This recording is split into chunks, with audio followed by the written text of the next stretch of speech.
state of Utah is known for its harsh weather, with the past 4 out of 5 winters hitting extremely hard.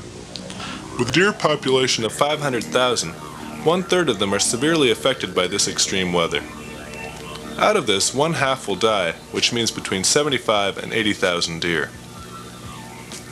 The state of Utah also set an all-time low this winter of -60 degrees. One cause of these tragic deaths was an inversion layer which kept the snow from melting. This made it impossible for the deer to get any of their normal grazing food from under the ice and snow. Ski resorts such as Snowbird, Park City, Alta, and others have taken away much of the natural habitat of the deer and elk.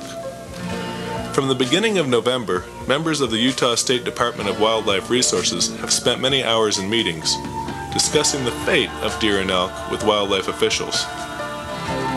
Specifically, this man, Grant Jentz, has coordinated feeding stations throughout the whole state. The Department of Wildlife Resources is bringing high-protein pellets to the feeding stations twice a day.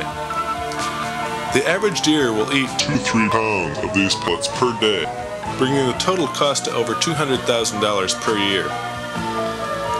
The number of deer at each feeding ranges from 200 to 300 head.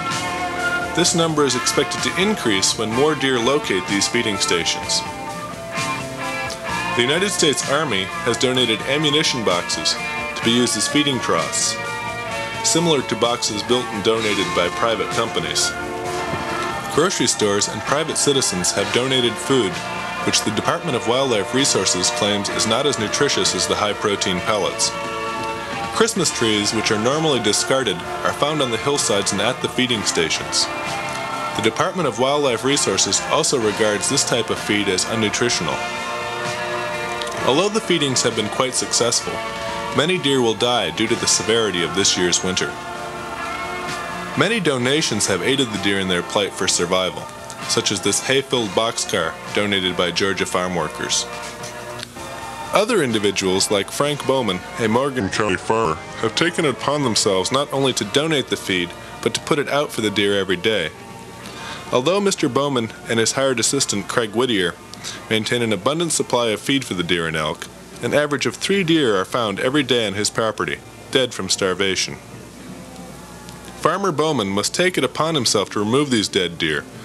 He trucks these deer to the outskirts of his property where they will remain until spring when the corpses will be burned.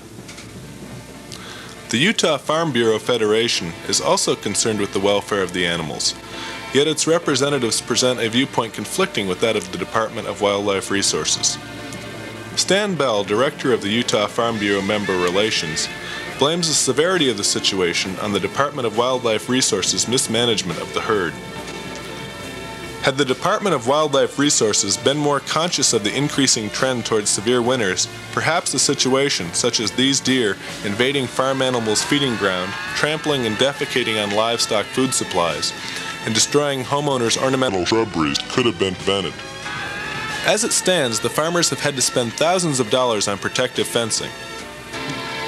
Now, the deer have invaded smaller townships in search of new food sources.